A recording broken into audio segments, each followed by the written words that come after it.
Do I believe in UFOs or extraterrestrial visitors?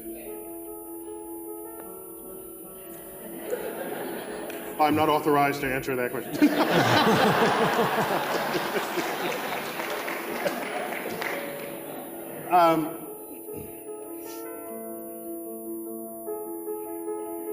Where shall I begin? UFO.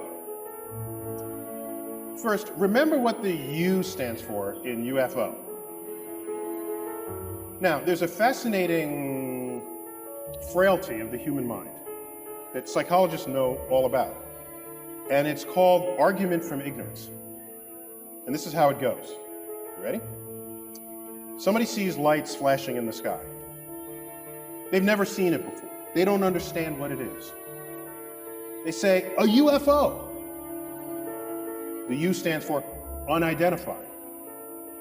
So they say, I don't know what it is. It must be aliens from outer space visiting from another planet. Well, if you don't know what it is, that's where your conversation should stop. You don't then say, it must be anything. Okay? That's what argument from ignorance is. It's common. I'm not blaming anybody. Psychologists know all about it, and it may relate to our burning need to have to know stuff because we're uncomfortable, steeped in ignorance. You can't be a scientist if you're uncomfortable with ignorance, because we live at the boundary between what is known and unknown in the universe. Unlike what journalists write. You ever see journalists? Any journalists here? You go to journalists. You go to journalists. All articles about science discoveries begin. Scientists now have to go back to the drawing board. As though we're sitting up in our office, you know, masters of the universe. It's like, oops, somebody discovered something. No, we're always at the drawing board. If you're not at the drawing board, you're not making discoveries. You're something else. So, the public, it appears, seems to have this burning need to have an answer to what is unknown. And so you go from an abject statement of ignorance to an abject statement of certainty. So, that is operating within us. Let's start there. Second, we know, not only from research in psychology, but simple empirical evidence in the history of science, that the lowest form of evidence that exists in this world is eyewitness testimony. Which is scary because that's some of the highest form of evidence in the court of law. But we know from second grade. Where's my guy from second grade? Get up to the microphone for a minute. Grab the microphone. Grab the microphone. In your classes, have you done the famous experiment where you play telephone and you line up all your kids in class and one person starts with a story and then you hear it and you repeat it to the next person and the next person? Have you done that in class yet? Yes. You've done that experiment? Because what happens by the time you get to the last person and they retell the story? What happens? It's like completely different. It's completely different. Completely different, okay? Because the conveyance of information was relying on eyewitness testimony, which in that case is ear witness testimony. And so, thank you. So we know that. So he knows it. He's in second grade. All right. So, actually, he should be in 12th grade, as we've established.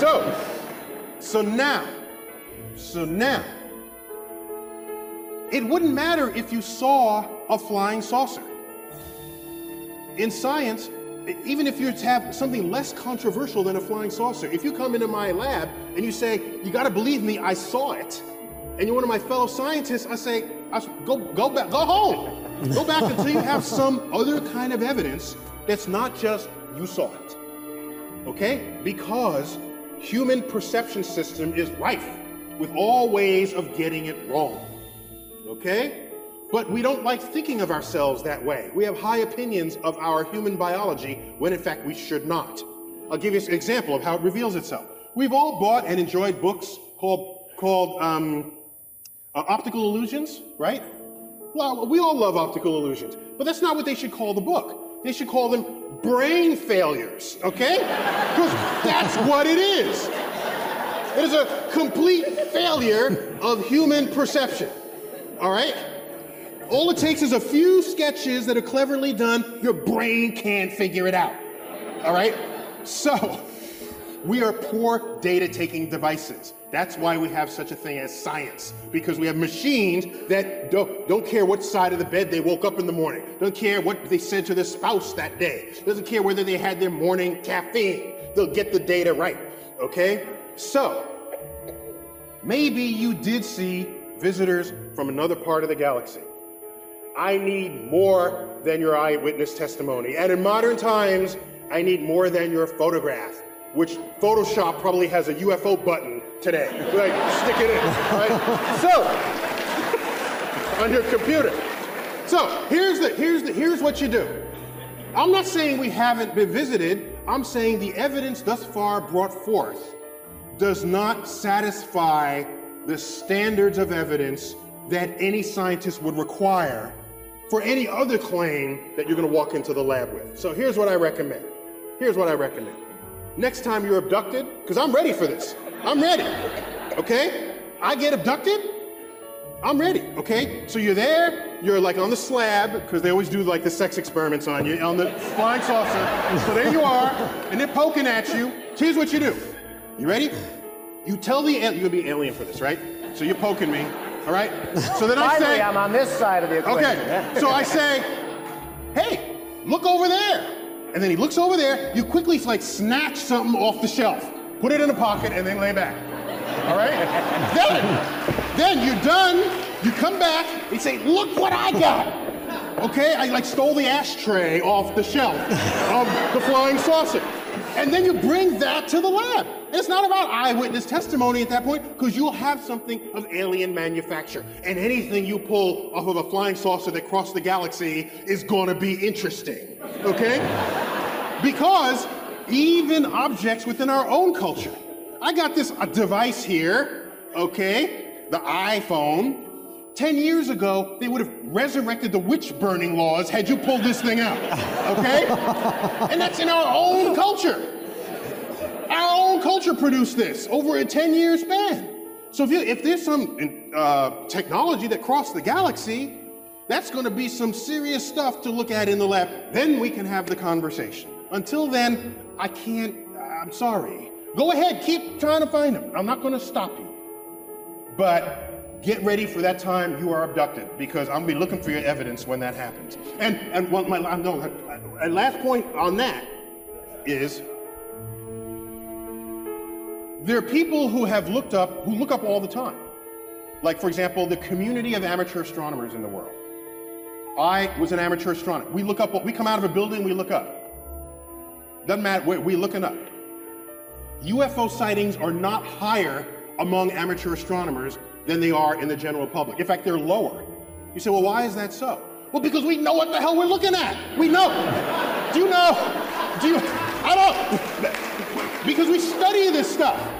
Do you know there was a UFO sighting reported by a police officer, because we think that because you have a badge or you're a pilot or you're whatever, that your testimony is somehow better than that of an average person. It's all bad because we're human, okay? So there was a police officer who was tracking a UFO that was swaying back and forth in the sky, okay? Reported on the hot, they're in one of the, what do you call the car? The squad car, chasing a UFO, and the UFO's moving back and forth like this, okay? Later it turned out the cop car was chasing Venus, and he was driving on a curved road. But was so distracted by Venus, he thought Venus was the one moving, and he wasn't even thinking that he was doing this.